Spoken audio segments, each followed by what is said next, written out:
Okay आज हामी पोटेन्सियोमिटरको next application to compare EMF of two cell दुईटा सेलको इएमएफ कम्पेयर गर्दैछौँ। The circuit arrangement is similar to first application पर इन्टरनल रेजिस्टेन्स निकाल्ने एप्लिकेसन जस्तै हो right. Here AB is potentiometer wire and it is connected to a rheostat, ammeter and driving cell. Here driving cell provides steady current. The driving cell provide current through potentiometer wire AB. AB is 10 meter potentiometer wire. Rheostat ले के गर्छ त भन्दा a constant current is maintained by the help of rheostat भनेको छ हामीले है। यही लेखेको छ। A driving cell of inert is connected. किन सिरिज लेख्यो त भन्दा इनिशियली यो सर्किट हुँदैन पहिलो तलको है त माथिको मात्रै सर्किट हुन्छ means inert is series with potentiometer wire AB. अब सेकेन्डरी सर्किटमा जसको इएमएफ हरु कम्पेयर गर्नु छ हामीलाई दुईटा सेलको इएमएफ कम्पेयर गर्नु छ। let that cell has EMF E1 and E2 is connected at secondary circuit. Two cells whose EMF E1 and E2 are to be compared is connected in secondary circuit with their negative terminal connected with two-way key. यस्तो खालको कीलाई हामी two-way key भन्छौं। दुईतिरबाट जोड्न मिल्ने की दुईतिर gap हुन्छ and their positive terminal is connected to point A and central jaw of key the two-way key को एउटा central jaw हुन्छ। This is connected to a galvanometer and galvanometer is connected with a jockey. Jockey को काम के हो त भन्दा jockey is slided over the wire AB to get null point. जति बेरसम्म null point आउँदैन त्यति बेरसम्म jockey यसरी स्लाइड गर्ने हो। यो त सिम्पल ल्याङ्ग्वेज भयो। ल्याङ्ग्वेज यु क्यान मिनिमाइज गर्न सकिन्छ र यो फिगर र इन्टरनल रेजिस्टेन्स निकाल्ने नि सर्किट डायग्राम पनि हेरौं। See both figure are almost similar. यसमा के छ त भन्दा यसमा E1 र E2 छ भने इन्टरनल रेजिस्टेन्स निकाल्नेमा एउटा टेस्ट सेल छ तल रेजिस्टेन्स बक्स राखेको छ यति मात्र फरक हो। ओके कन्डिसन पनि सेम नै हो। Initially when this K1 is closed र पहिला दुईटा ओपन छ भने करेन्ट कतै पनि बगेको छैन। इनर्टले के गर्छ त भन्दा करेन्ट प्रोवाइड गर्ने काम गर्छ पोटेन्सियोमिटर वायरमा। मतलब some potential gradient is seen over the wire AB है यसको यसबाट आएको पोटेन्शियल केही न केही यहाँ ड्रप हुन्छ पर युनिट लेन्थमा। पहिलो केस छ when key is close. Key close भयो भने के हुन्छ त when key is close K1 लाई मैले यसरी क्लोज गरे है त K1 लाई के क्लोज गरे भने देन अब हेर त इनिशियली के छ यहाँ करेन्ट बगेको छैन किनकि सर्किटै कम्प्लिट छैन। जब K1 क्लोज हुन्छ देन सर्किट कम्प्लिट हुन्छ। यसरी यहाँबाट करेन्ट बग्छ यता बग्छ यता बग्छ यता बग्छ यता बग्छ है ग्याल्भनोमिटर कुनै एउटा नल पोइन्ट नआउँदा बेरसम्म चाहिँ करेन्ट बगिरहेको हुन्छ। When K1 is close then E1 is introduce into the circuit. यो K1 क्लोज गर्नु भनेको सर्किटमा E1 लाई इन्ट्रोड्युस गर्नु हो। Then jockey slided over the wire AB to get null point at C। Suppose C मा नल point आयो।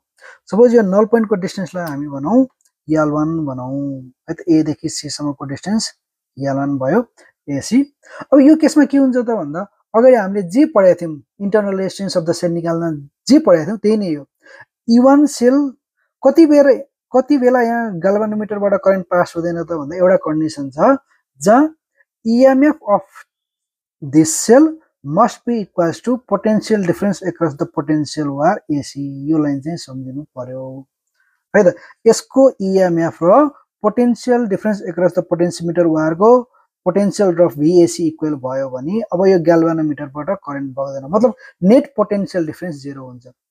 मतलब E1 minus VAC equals to VNet equals to 0 हुन्छ भने दियो।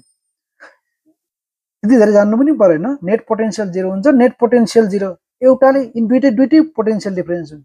यिनले के गर्छ त भन्दा एक अर्कालाई अपोज गर्छ सच दैट नेट पोटेन्शियल 0 हुन जान्छ क्यान्सल आउट हुन्छ।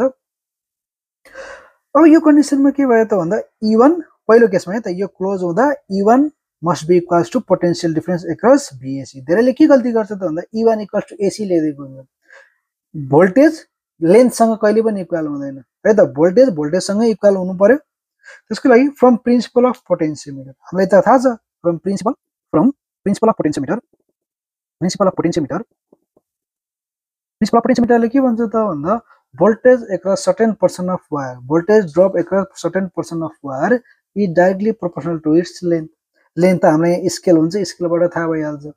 ओके VAC E1 सँग इक्वल छ भने you can write E1 directly proportional to EL1 or E1 equals to KL1 हो यो के वाला गरे भने भोल्टेज पर युनिट लेन्थ यो के भनेको के हो त भन्दा पोटेन्शियल ग्रेडियन्ट हो POTENTIAL पोटेन्शियल ग्रेडियन्ट GRADIENT यो भनेको के हो पोटेन्शियल पर युनिट लेन्थ हो एल कटेर E इक्वल्स टु B सँग इक्वल लेन्थसँग इक्वल गराउनु छ भने चाहिँ पोटेन्शियल ग्रेडियन्टले प्रोडक्ट गर्नु पर्यो सेकेन्ड कन्डिसनमा के हुन्छ त भन्दा when K2 is closed अघि हेर अघि यो ओपन थियो भने K2 लाई फेरि क्लोज गर्नु पर्यो K2 लाई मात्र once एट once एउटा कीलाई मात्रै ओपन गर्ने दुईटालाई एकैचोटी क्लोज नगर्दिने यसलाई के गर्ने अब क्लोज गर्ने यसलाई क्लोज गर्ने तर अघि ओपन गरेको K1 लाई चाहिँ ओपन गरिदिनु पर्यो है अघि क्लोज गरेको K1 लाई ओपन यसलाई क्लोज गरिदिनु पर्यो देन के हुन्छ यसलाई क्लोज गर्दा बित्तिकै again this E2 is introduce into circuit अघि E1 इन्ट्रोड्युस भएको थियो भने अलि E2 इन्ट्रोड्युस भएको थियो इन्टरनल रेजिस्टेन्स निकाल्दिने सर्किटमा चाहिँ के थियो त भन्दा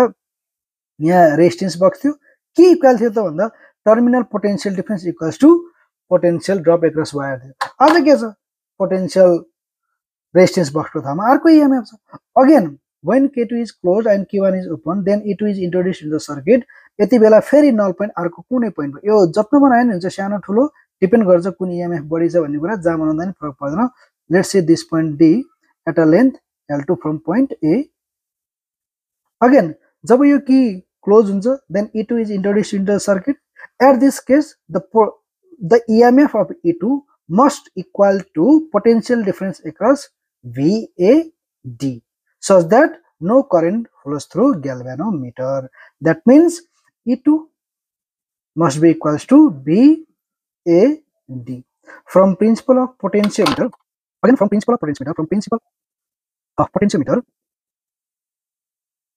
principle of potentiometer potential difference across certain portion of AD is directly proportional to its length है त BAD लेन्थ सँग डाइरेक्टली प्रोपोर्शनल हुन्छ हैन पोटेन्शियोमिटर को प्रिन्सिपलले भने VAD is equals to E2 so we can write E2 is directly proportional to L2 or E2 must be equals to L length सँग कसरी equal हुन्छ त भन्दा एउटा ग्रेडियन्ट ले मल्टिपल गर्दिने पोटेन्शियल ग्रेडियन्ट ले मल्टिपल गरिदिने भने मात्र इक्वल हुन्छ since we have two equation E equals to KL1 and E equals to KL2 dividing गर्यो भने simply E1 by E2 equals to L1 by L2 L1 भनेको first balancing length when Q1 is closed L2 भनेको second balancing length when K2 is closed है त यो नै के हो त भन्दा EMF यसरी कम्पेयर गर्न सकिन्छ यसले एक्युरेट भ्यालु दिने त होइन यसले के गर्छ त भन्दा दुईटा EMF कम्पेयर गर्ने मात्रै हो आइदर यो भन्दा यो ग्रेटर छ स्मलर छ कति टाइम्सले बढी छ कति टाइम्स लेस छ भन्ने कुरा मात्रै मेजर गर्न सकिन्छ लेन्थ भन्ने ब्यालेन्सिङ लेन्थको L1 र L2 भ्यालु त हामीले by the help of scale यहाँ स्केल हुन्छ A देखि B सम्म पोटेन्शियोमिटर बार त्यसको माध्यमबाट पत्ता लगाउन सकिहाल्छौं ओके ल है त इफ है त यदि हामीलाई E1 अथवा E2 को भ्यालु थाहा छ भने यदि एउटा मात्रै EMF थाहा छ भने we can easily measure the EMF of cell also है त एउटा कुनै भ्यालु थाहा छ भने EMF अफ सेल पनि मेजर गर्न सकिन्छ